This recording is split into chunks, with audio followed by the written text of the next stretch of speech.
Baik, saudara-saudara, Assalamualaikum warahmatullahi wabarakatuh. Hari ini kita akan memulai mata kuliah baru, yaitu akuntansi pajak atau tax accounting. Baik, materi yang pertama adalah pengantar tentang akuntansi pajak. Nah, di dalam akuntansi pajak, kita akan membahas tentang pendekatan penyusunan laporan keuangan fiskal. Secara teoritis, kita mengenal ada 3 pendekatan yang bisa diterapkan atau diimplementasikan terkait dengan pelaksanaan akuntansi keuangan komersial yang dibatasi oleh Undang-Undang Pajak. Baik. Nah, yang pertama, ketentuan pajak secara dominan mewarnai praktek akuntansi. Nah, di dalam implementasi di perusahaan, ada 2 perangkat pembukuan yang disiapkan oleh perusahaan, yaitu pertama untuk kepentingan fiskal, artinya pembukuan atau akuntansi itu digunakan khusus untuk pajak, dan yang kedua untuk kepentingan komersial atau akuntansi yang berbasis standar akuntansi keuangan. Apa kelemahannya? Kelemahan yang utama adalah bahwa wajib pajak itu harus menyiapkan sumber daya untuk 2 pembukuan. Jadi 2 perangkat pembukuan. Ya. Kelebihannya memang pada akhir tahun tentu tidak akan banyak perubahan. Kenapa? Karena sudah dibuat menjadi 2 tipe pembukuan. Yang pertama. Yang kedua, laporan keuangan disusun secara terpisah.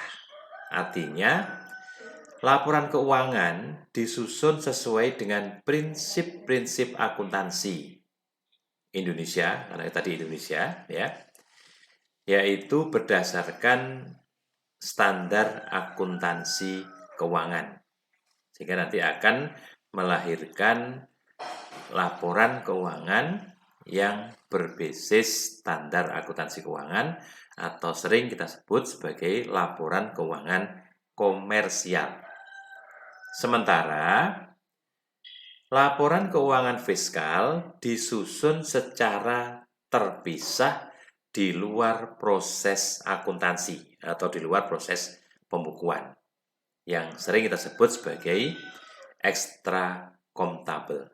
Artinya bahwa setiap ada perbedaan perlakuan antara akuntansi keuangan dengan akuntansi perpajakan itu direkod ke dalam buku tambahan.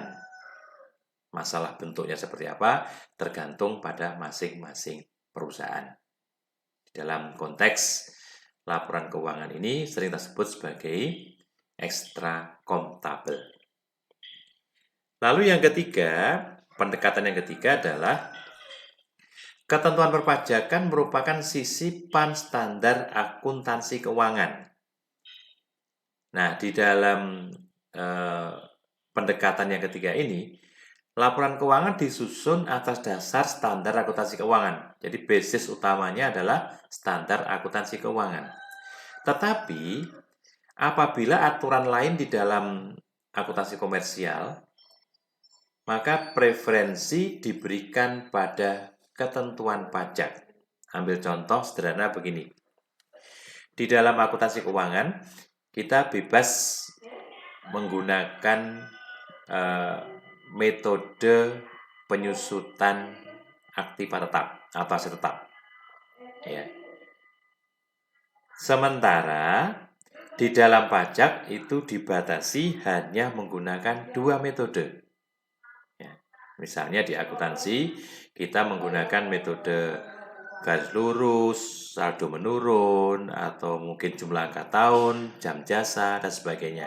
Tetapi di dalam akuntansi pajak hanya boleh menggunakan dua pendekatan, yaitu metode garis lurus dan metode saldo menurun. Sehingga ketika perusahaan itu menggunakan metode jumlah angka tahun, maka preferensi diberikan kepada ketentuan undang-undang pajak. Kemudian yang kedua terkait dengan penentuan umur misalnya, umur atau masa manfaat aset. Dalam akuntansi, masa manfaat aset itu ditentukan oleh perusahaan berdasarkan pengalaman masa lalu, ya, atau yang sewajarnya. Sehingga antara satu wajib pajak dan wajib pajak yang lain dalam akuntansi bisa jadi nilai perolehan sama, tapi umur ekonomis atau masa manfaat bisa berbeda. Satu contoh, saudara membeli mesin fotokopi, kemudian mesin fotokopi itu digunakan untuk disewakan atau membuka usaha jasa fotokopi. Sehingga dalam hal ini bisa jadi mesin fotokopi itu bekerja mulai jam 6 pagi sampai jam 12 malam atau bahkan lebih. Kalau dalam lembur bisa jadi 24 jam sehari misalnya. Sehingga Anda mengatakan, ini hanya akan saya susutkan selama 2 tahun. Setelah 2 tahun kita anggap sebagai barang yang sudah habis masa manfaatnya. Tetapi PTA membeli mesin fotokopi yang sama, mereknya sama, harganya sama, ya. Tetapi dia bisa jadi memberikan ketentuan atau membuat kebijakan bahwa umur ekonomisnya itu lebih dari 2 tahun, misalnya 5 tahun atau 7 tahun begitu. Kenapa? Karena pada dasarnya mesin fotokopi tidak disewakan, tapi dipakai untuk membuat dokumen-dokumen yang ada di perusahaan saja. Jadi dipakai sewaktu-waktu diperlukan dipakai, tetapi hanya dalam durasi yang sangat pendek. Sehingga umurnya pasti lebih panjang. Nah, maka dalam hal ini preferensi diberikan pada ketentuan pajak. Sehingga ketentuannya misalnya kalau mesin fotokopi termasuk barang elektronik kategorinya umur kelompok 1 misalnya, berarti harusnya dia diakui sebagai aktiva bukan bangunan kelompok 1 dengan umur masa manfaat 4 tahun saja begitu. Nah, ini preferensi. Ini yang ketiga.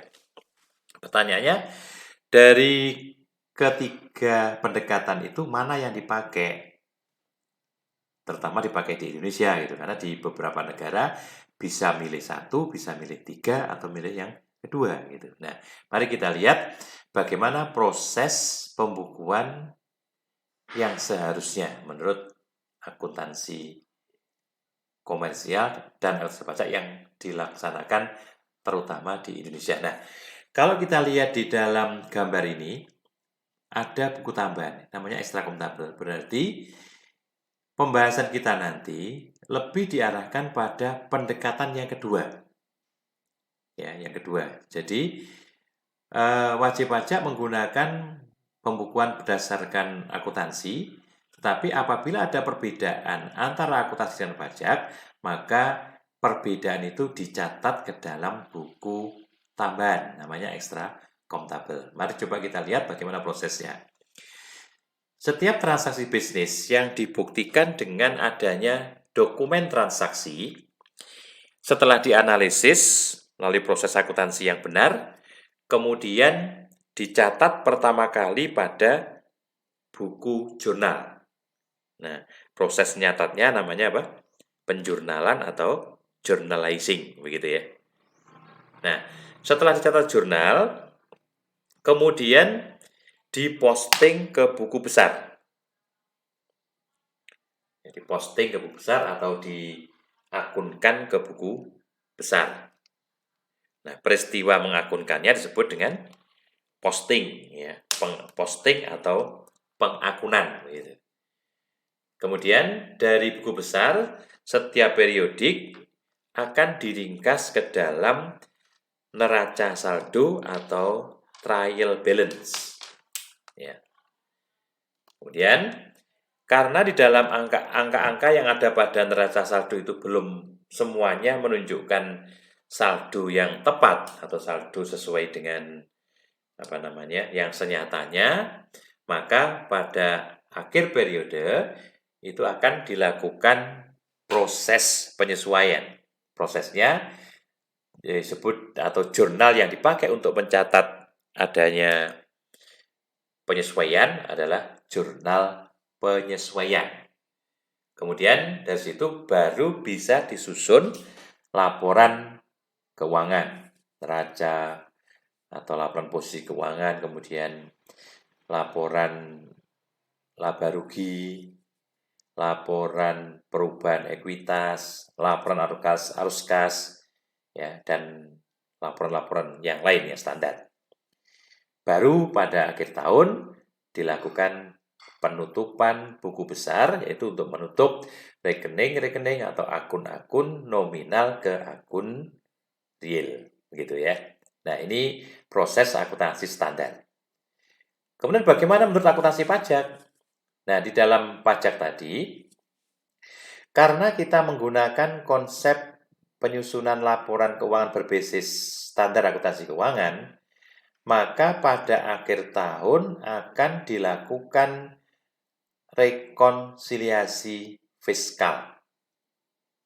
Nah, rekonsiliasi fiskal itu dilakukan setiap akhir tahun berdasarkan data-data yang sudah dicatat pada buku tambahan atau extracomptable.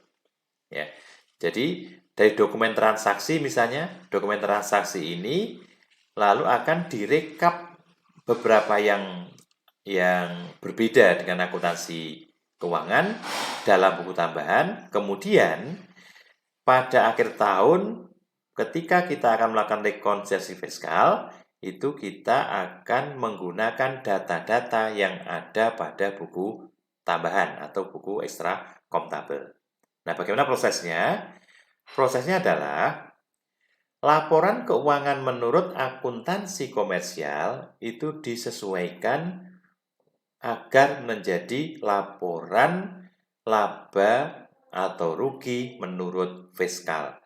Nah, proses untuk mengubah laporan keuangan komersial menjadi laporan keuangan fiskal itu disebut dengan rekonsiliasi fiskal. Oke. Nah, setelah rekonsiliasi fiskal, nanti kita akan menemukan satu angka yang kita sebut sebagai laba usaha kena pajak atau LUKP. Di dalam konteks perpajakan disebut dengan PKP, penghasilan kena pajak. Itulah nanti yang dasar yang akan kita pakai untuk menentukan berapa besarnya pajak yang terhutang. Itulah proses akuntansi yang dipakai di Indonesia atau umumnya dipakai di Indonesia. Baik, nah oleh karena itu ada perbedaan antara akuntansi komersial dengan akuntansi keuangan. Mari coba kita lihat apa perbedaannya sehingga perlu dilakukan rekonsiliasi fiskal. Kerangka perbedaan antara akuntansi pajak dengan akuntansi keuangan. Kalau kita bicara akuntansi keuangan, itu identik dengan akuntansi komersial atau akuntansi yang disusun berdasarkan standar akuntansi keuangan. Nah, sehingga karena perbedaan tadi kita akan membahas mengapa perlu mengetahui perbedaannya. Apa saja yang berbeda, termasuk apa kesamaannya, kemudian apa perbedaannya, dan bagaimana menjembatani perbedaan antara perlakuan akuntansi keuangan dengan akuntansi pajak. Nah, kembali ke materi yang telah diberikan sebelumnya tentang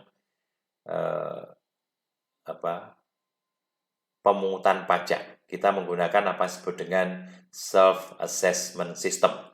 Jadi wajib pajak diberi kewenangan untuk menghitung, membayar, dan melaporkan sendiri pajak terhutang.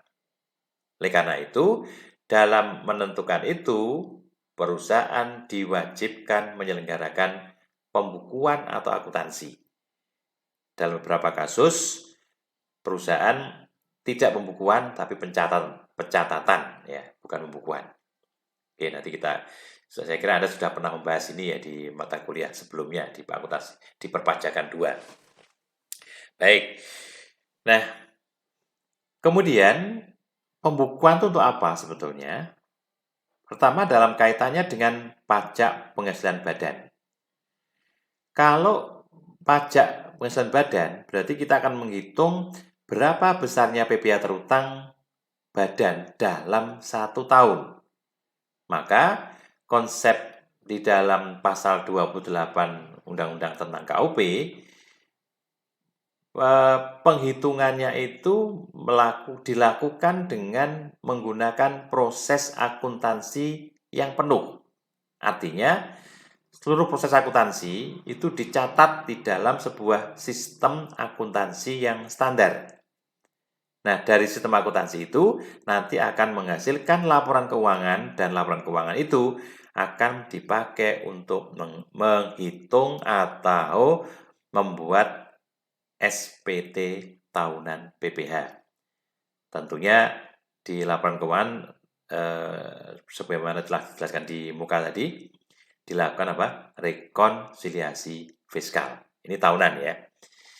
Kemudian untuk PPN dan PPNBM, lalu PPh yang dipungut pihak lain, perlu ada catatan tambahan.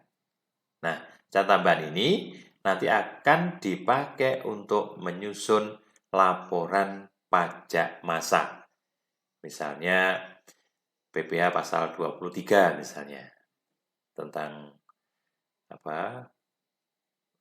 PPh atas penghasilan yang berasal dari penggunaan modal termasuk intelektual dan jasa ya.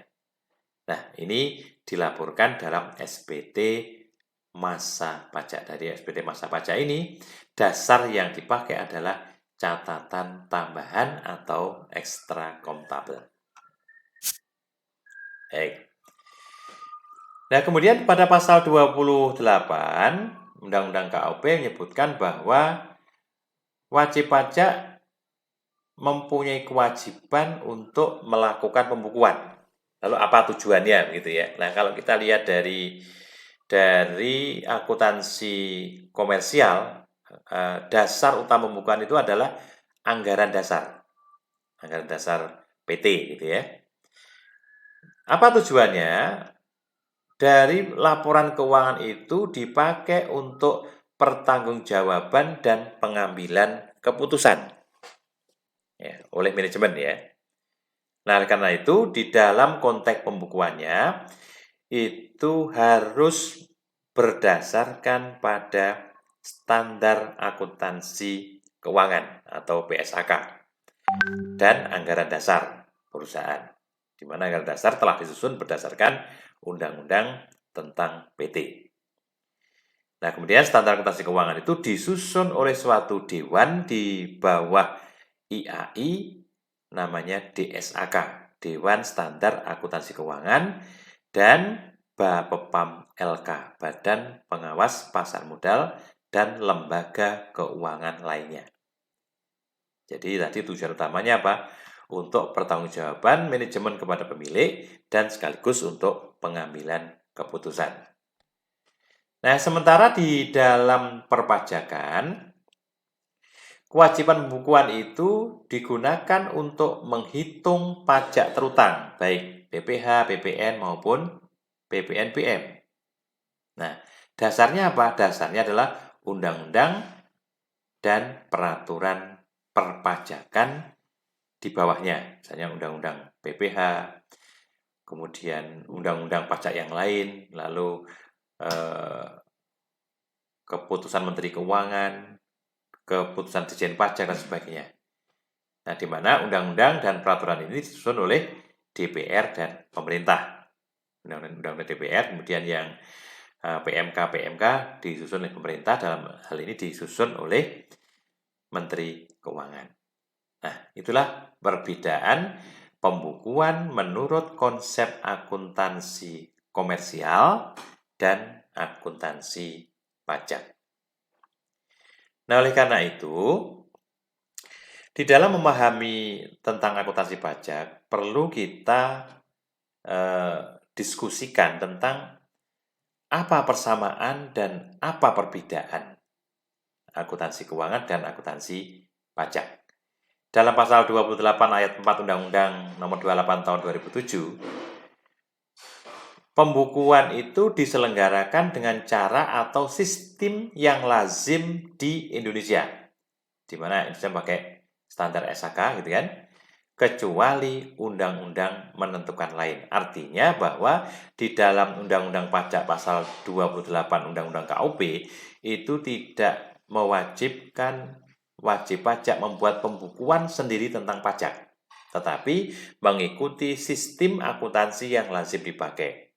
Tetapi karena ada perbedaan perlakuan, maka dikatakan bahwa pengertian tadi tambah dengan kecuali undang-undang menentukan lain. Artinya, ketika prinsip akuntansi tidak sama dengan pajak, maka karena kedudukan undang-undang lebih tinggi, prinsip akuntansi harus mengikuti undang-undang pajak. Begitu. Nah, mari kita lihat apa persamaan dan apa perbedaannya. Nomor 1 misalnya, persamaannya apa? Sama-sama menggunakan SAK sebagai aturan umum. Tadi sesuai dengan pasal 28 tadi kan, sama-sama SAK sebagai aturan umum. Kemudian, perbedaan yang pertama adalah tujuannya berbeda tadi ya. Yang pertama, akuntansi keuangan tujuannya untuk pertanggungjawaban ya dan pengambilan keputusan. Tapi kalau pajak tujuannya untuk menghitung pajak yang terutang gitu ya. Lalu yang kedua, persamaannya adalah basis accrual. Ya, basis accrual. Ya, saya kira saya nggak harus jelaskan lagi apa itu accrual. Biasanya nanti di belakang kita akan coba kembali ke diulas ya. Kemudian perbedaannya unsur-unsur laporan keuangan. Dikatakan bahwa di Undang-Undang Pajak mengatakan yang diwajibkan untuk dilaporkan itu adalah neraca dan laporan perhitungan laba rugi. Di mana di situ laporan neraca dan laporan laba rugi itu bagian dari laporan keuangan komersial. Gitu. Kemudian yang ketiga, persamaannya sama-sama menggunakan harga perolehan atau cost. Walaupun di dalam akuntansi PSAK yang terbaru awalnya harga perolehan, tetapi nanti setelah harga perolehan akan menggunakan nilai wajar. Ya ini yang sampai sekarang masih jadi masalah ya. Kenapa? Karena Undang-Undang Pajak belum mengikuti peraturan yang telah dibuat oleh SHK. Lalu yang ketiga konsep pengungkapan juga berbeda ya. Lalu keempat, 5 dan 6 ini ada yang sama, ada yang berbeda. Misalnya kebijakan akuntansi. Menurut akuntansi ada yang sama, ada yang berbeda.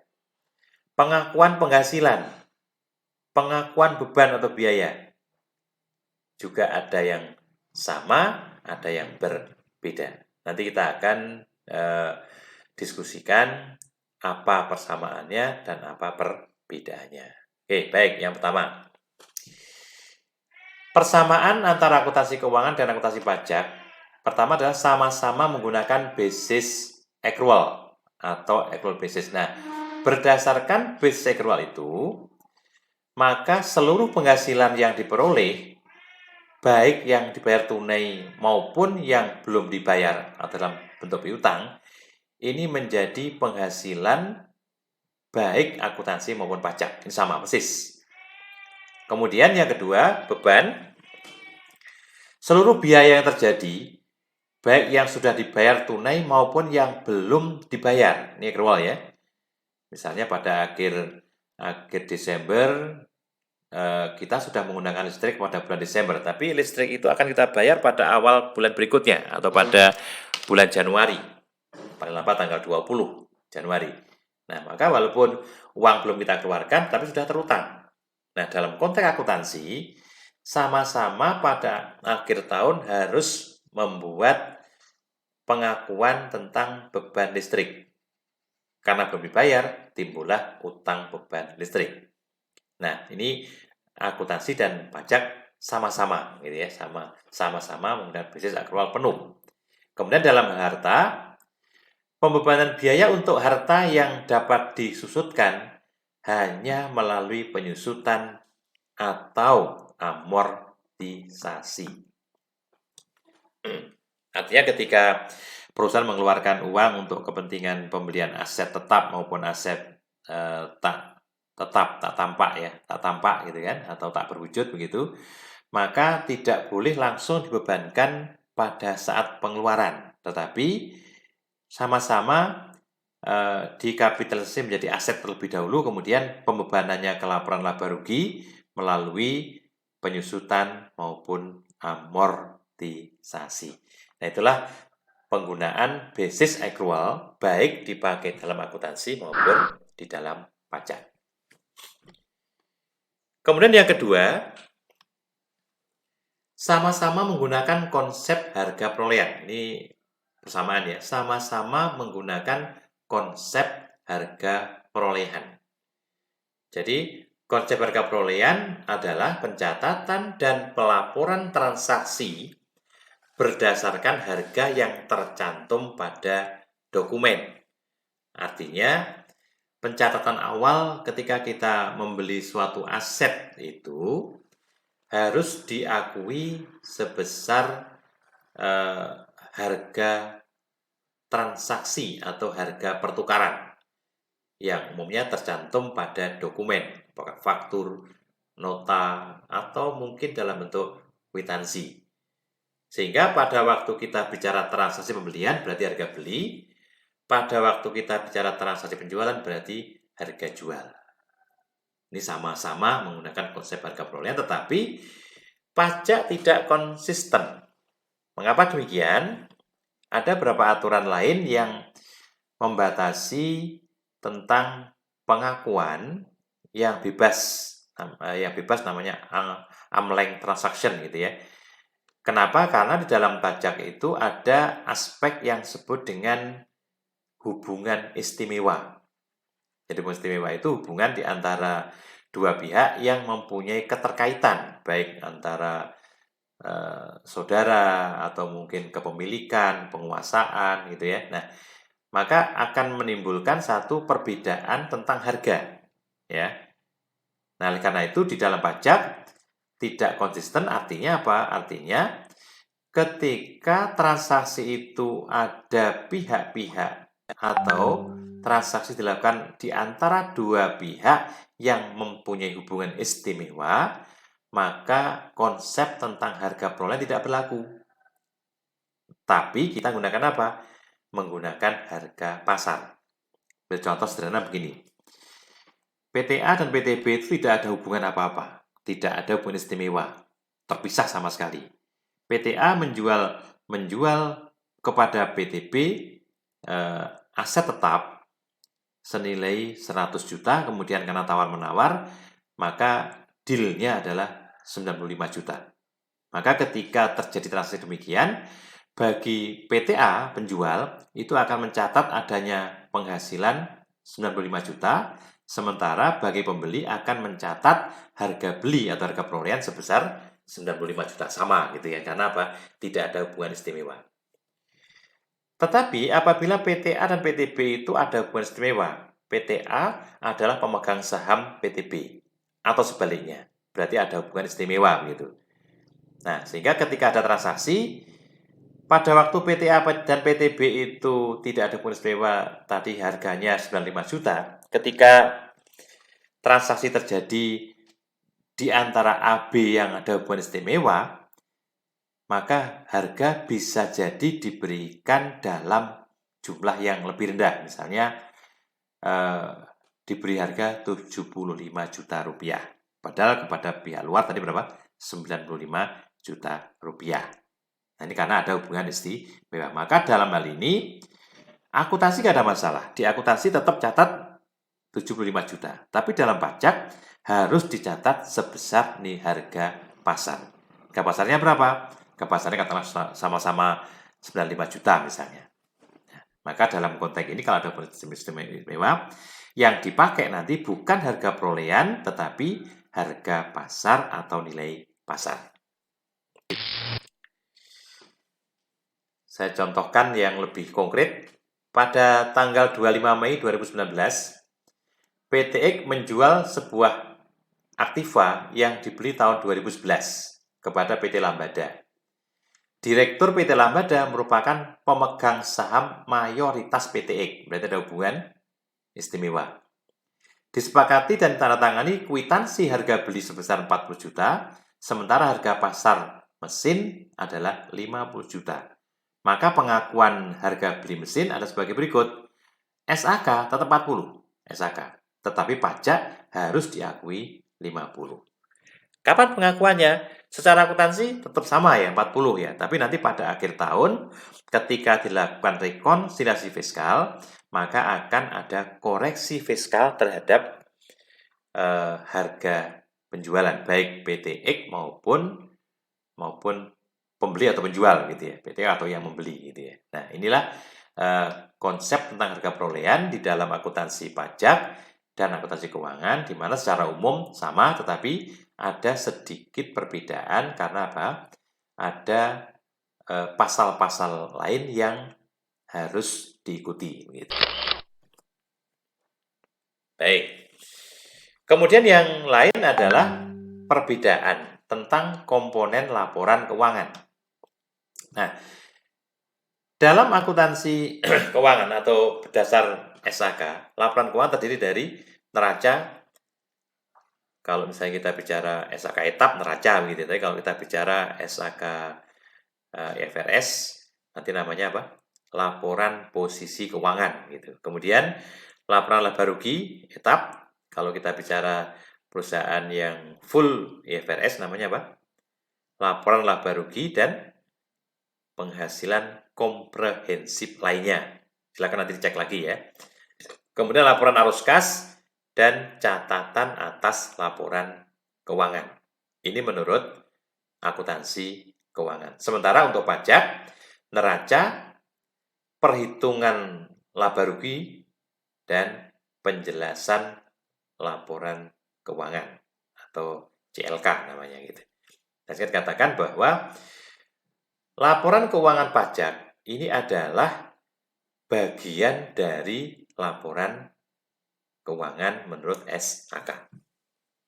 Itu perbedaannya. Baik. Kemudian dalam konsep pengungkapan, perbedaan dalam konsep pengungkapan. Di dalam standar akuntansi keuangan, pengungkapan laporan keuangan itu akan menyajikan informasi yang relevan untuk pengambilan keputusan ekonomi. Misalnya, dalam menyajikan biaya gaji dan tunjangan, itu berdasar bagian kerjanya. Sehingga nanti kalau Anda lihat kembali laporan laba rugi, nanti ada bagian administrasi, bagian penjualan, sehingga ada gaji bagian administrasi, gaji bagian penjualan, gitu ya. Karena kaitannya apa? Nanti untuk pengambilan keputusan ekonomi begitu. Tetapi di dalam pajak, penyajiannya itu terinci untuk ketepatan dalam rangka menghitung pajak terutang. Misalnya, menyajikan beban gaji dan tunjangan itu bukan berdasar bagiannya, tapi berdasar bentuknya. Misalnya, gaji dalam bentuk uang tunai atau gaji atau tunjangan dalam bentuk natura. Ini natura ya, kebanyakan nanah ya. Tunjangan dalam bentuk natura. Natura itu dalam bentuk barang, gitu kan ya. Kenapa demikian? Karena dalam menghitung pajak nanti ada satu klausul di undang-undang bahwa penghasilan yang diberikan dalam bentuk natura itu bagi pegawai bukan penghasilan, bagi perusahaan bukan merupakan biaya. Nah, sehingga dikatakan bahwa pengungkapan di dalam laporan keuangan fiskal itu didasarkan atau bertujuan untuk menyajikan informasi yang terinci dalam rangka untuk penghitungan pajak secara tepat. Ya, ini perbedaan dalam konsep pengungkapan. Kemudian, Persamaan dan perbedaan kebijakan akuntansi. Jadi kebijakan akuntansi merupakan satu cara atau metode pencatatan dan pelaporan transaksi keuangan perusahaan. Kemudian ada kebijakan yang sama. Ini kan ada perbedaan persamaan ya. Ada kebijakan akuntansi yang sama persis antara akuntansi keuangan dengan akuntansi pajak. Misalnya tersirat. Pajak diatur dalam pajak. Tersirat itu tidak diatur dalam pajak. Tersirat ya. Yang kedua, tersurat. Diatur di dalam undang-undang pajak. Misalnya, harta yang dibeli dari transaksi bebas dicatat pada harga perolehannya. Ini yang tidak ada hubungan istimewa. Jadi, ini yang pertama. Kemudian yang kedua, ada kebijakan akuntansi yang sebagian alternatifnya itu berbeda. Artinya ada yang sama, ada yang berbeda. Misalnya tentang metode penyusutan. Kita mengenal di akuntansi keuangan menyebutkan banyak metode yang bisa digunakan ya, dan itu bebas. Sementara di pajak mengatakan hanya boleh menggunakan dua metode, yaitu garis lurus dan metode saldo menurun. Kemudian metode penilaian persediaan. Kita mengenal ada FIFO, LIFO, kemudian ada rata-rata begitu ya. Nah, di dalam akuntansi ini ada yang sama. Di akuntansi secara umum boleh menggunakan pilihan semuanya begitu ya. Walaupun saat ini di PSAK pun juga tidak boleh pakai LIFO gitu ya. Tapi di pajak jelas-jelas disebutkan di dalam undang-undang hanya menggunakan metode yang rata-rata, atau metode rata-rata dan masuk pertama keluar pertama. Ya, hanya dua itu yang dipakai. Nggak boleh yang lain. Di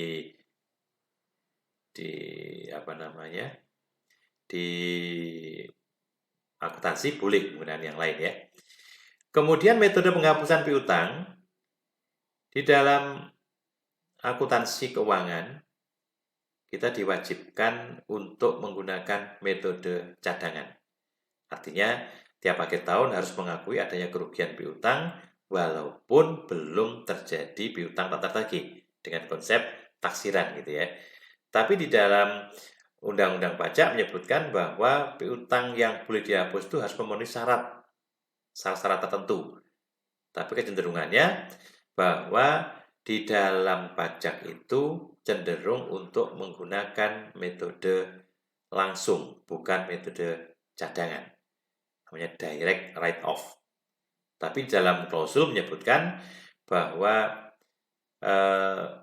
piutang yang dihapus itu memenuhi persyaratan tertentu. Salah satunya adalah di dalam akuntansi komersial sudah dicadangkan pada akhir tahun begitu. Di situ perbedaannya.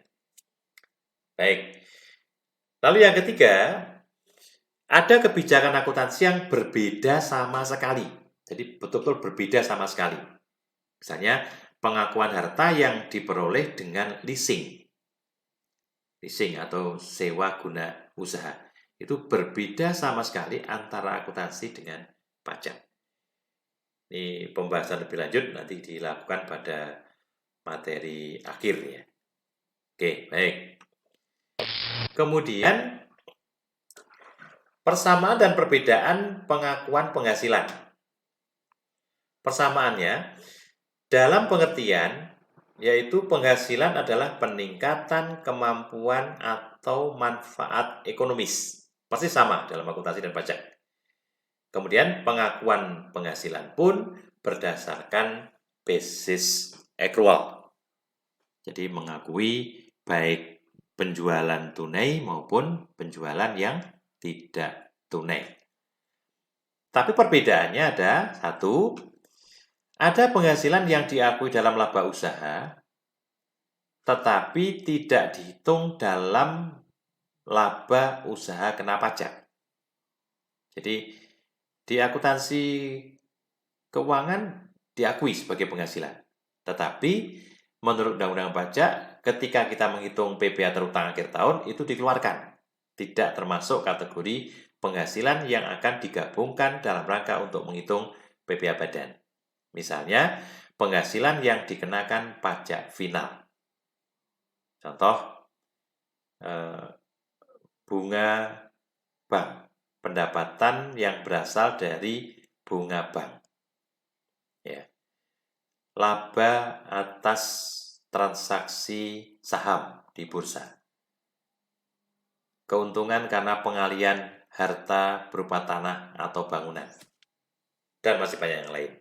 Ini akuntansi keuangan boleh mengakui, gitu ya, sehingga muncul dalam laporan laba rugi. Tetapi ketika kita akan menyusun laporan keuangan untuk pajak, ini harus dikoreksi fiskal atau direkonsiliasi fiskal.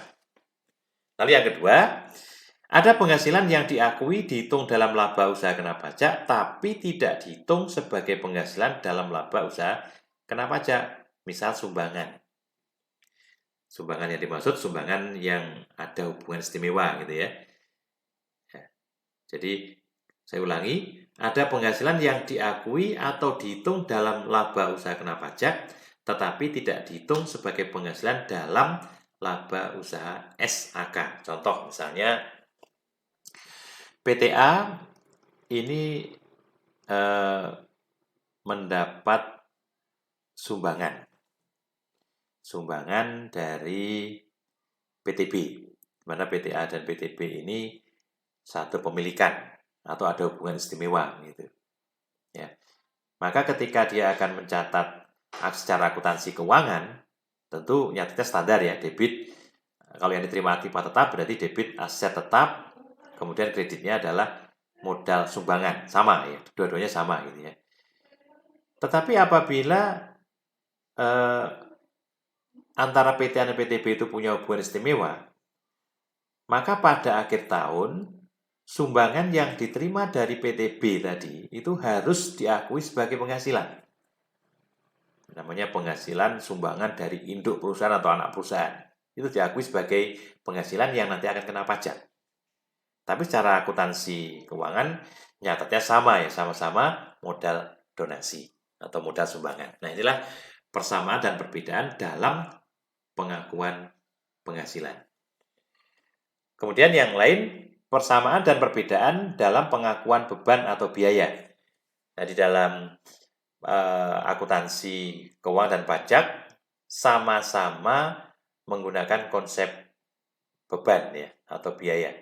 Jadi kalau dalam undang-undang pajak biaya ini di dalam akuntansi beban, pada SAK beban namanya, sama ya. Pengakuan biaya juga berdasar accrual basis atau basis accrual. Artinya yang diakui sebagai beban atau biaya adalah semua pengeluaran baik yang sudah dibayar maupun yang masih terutang. Namun perbedaannya adalah ada biaya yang diakui sebagai pengurang dalam laba usaha SAK. Jadi SAK boleh mengakui sebagai biaya, tetapi tidak diakui sebagai pengurang dalam laba usaha kena pajak. Misalnya tunjangan dalam bentuk natura atau fasilitas penggunaan kendaraan dinas, rumah dinas misalnya. Ini di akuntansi boleh diakui, tetapi di pajak tidak demikian. Kemudian beasiswa tanpa ikatan dinas, itu juga tidak boleh diakui menurut Undang-Undang Pajak. Lalu yang kedua, perbedaan akibat bukti transaksi yang tidak memadai. Ini nggak boleh ya, tidak boleh diakui sebagai biaya, misalnya biaya taksi, biaya perangko, meterai, bahkan ada namanya biaya entertainment atau biaya jamuan gitu ya, yang tidak ada hubungan dengan usaha, dengan pekerjaan atau dengan kegiatan begitu. Nah, tentu buktinya tidak valid ya, tidak valid.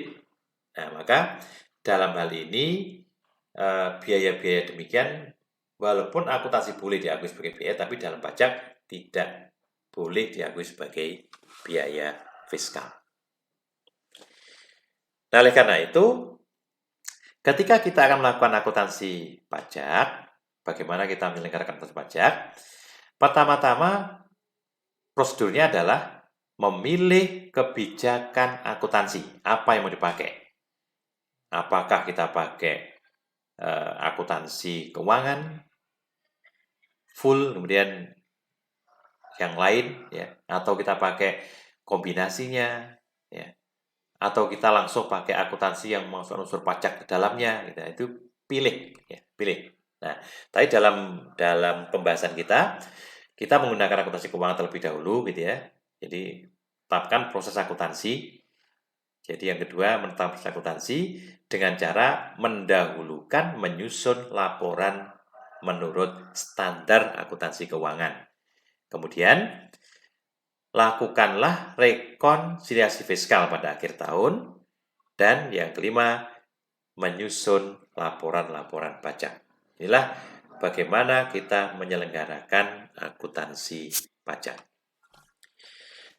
Baik, yang pertama, memilih kebijakan akuntansi. Pertanyaannya begini, apakah lebih baik memilih kebijakan akuntansi yang juga diperkenankan oleh pajak?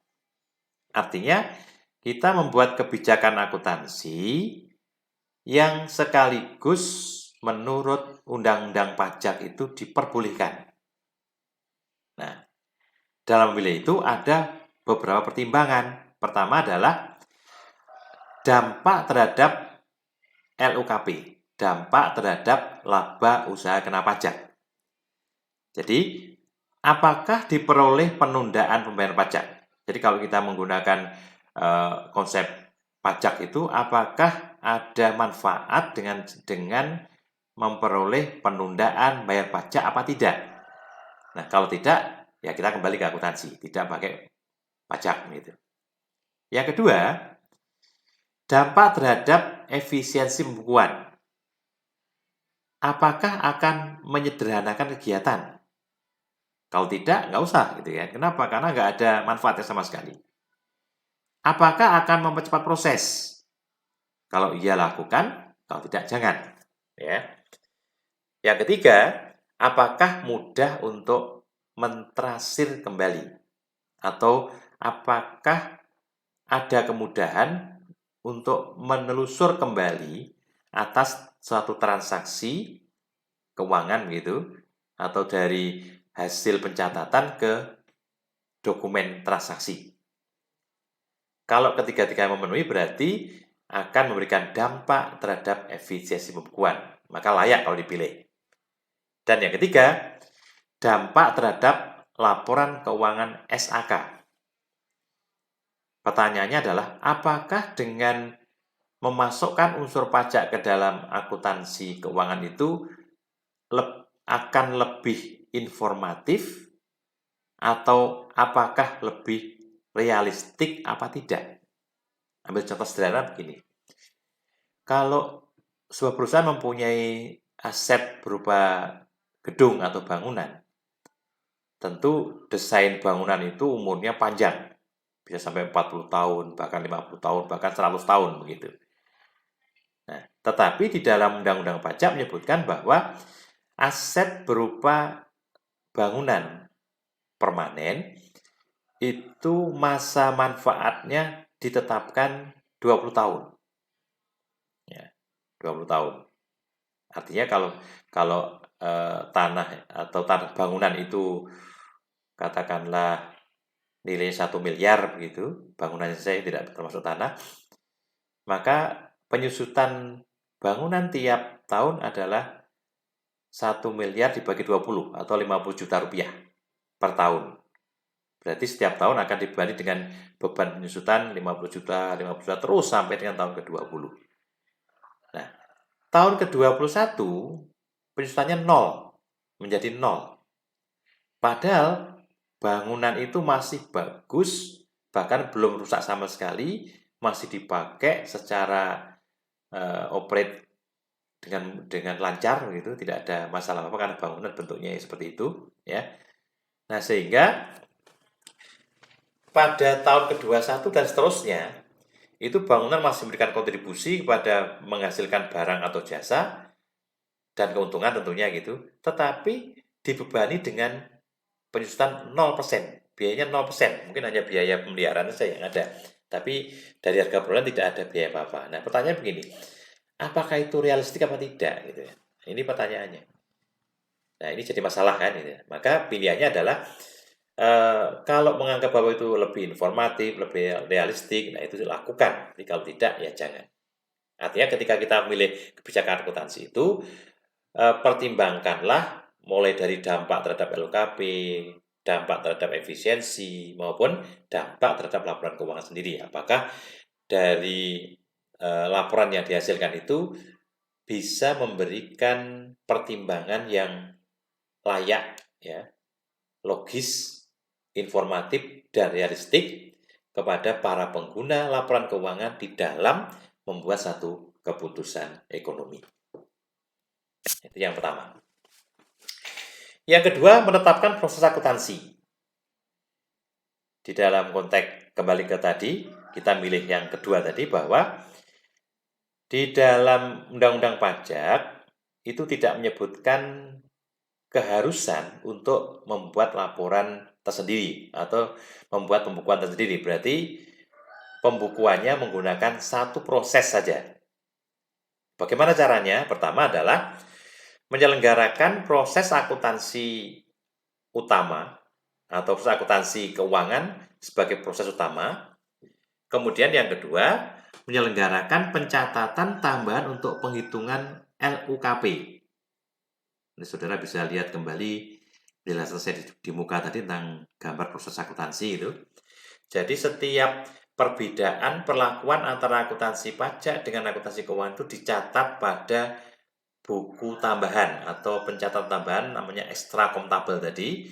Nah, itu akan dipakai untuk melakukan rekonsiliasi pada akhir tahun dalam rangka untuk menentukan LUKP, laba usaha kena pajak. Lalu yang C, menyelenggarakan pencatatan tambahan untuk pelaporan pajak lainnya, pajak massa namanya, PPN, massa PPNBM, PPh pasal 21, 22, 23, 24, dan mungkin juga PPh pasal 4 ayat 2 atau PPh final. Itu dibuat catatan tersendiri. Nah, inilah satu proses, ya. Nah, pertanyaan yang kedua adalah, mengapa cukup satu proses, satu bukuan gitu kan? Kenapa? Sebagian besar cara pencatatannya antara akuntansi dan pajak sama. Kemudian, laporan keuangan pajak sama dengan unsur laporan keuangan menurut SHK. Yang ketiga, kemudahan dalam mentrasir, dalam menelusur kembali catatan-catatan yang telah kita lakukan. Oke. Dan yang ketiga, melakukan rekonsiliasi fiskal, yaitu menghitung laba usaha kena pajak dengan melakukan penyesuaian atas laba usaha sebagai akibat perbedaan perlakuan akuntansi dan pajak. Gimana caranya? Pertama, menyusun perhitungan laba rugi akuntansi ya. Lalu mengenali penyesuaian pajak yang diperlukan. Dari mana datanya? Ini berasal dari buku tambahan atau ekstra akuntabel tadi. Apa saja yang berbeda antara akuntansi dan pajak. Lalu yang ketiga, melakukan penyesuaian fiskal dengan kerangka sebagai berikut. Jadi, laba usaha, ini menurut akuntansi keuangan, disesuaikan, ditambah atau dikurang, akibat perbedaan kebijakan akuntansi. Nanti bisa min atau plus. Kemudian, akibat perbedaan pengakuan penghasilan, bisa min atau plus, tambah atau kurang. Dan yang ketiga, akibat perbedaan pengakuan biaya. Maka, laba usaha setelah ada penyesuaian tiga kelompok ini akan diperoleh laba usaha kena pajak atau LUKP, atau di dalam Undang-Undang Pajak menyebutkan penghasilan kena pajak atau PKP. Inilah dasar yang kita pakai untuk menentukan berapa besarnya pajak yang terhutang dalam satu tahun. Demikian pengantar yang dapat saya sampaikan untuk mata kuliah akuntansi pajak. Nah, nanti berikutnya saudara langsung diarahkan untuk membahas materi ke-10, yaitu laporan rekonsiliasi fiskal.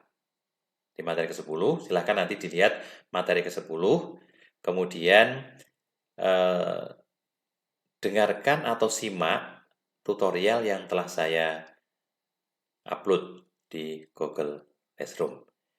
Demikian untuk sementara kita break dulu, nanti kita lanjutkan materi-materi berikutnya. Sekian. Assalamualaikum warahmatullahi wabarakatuh.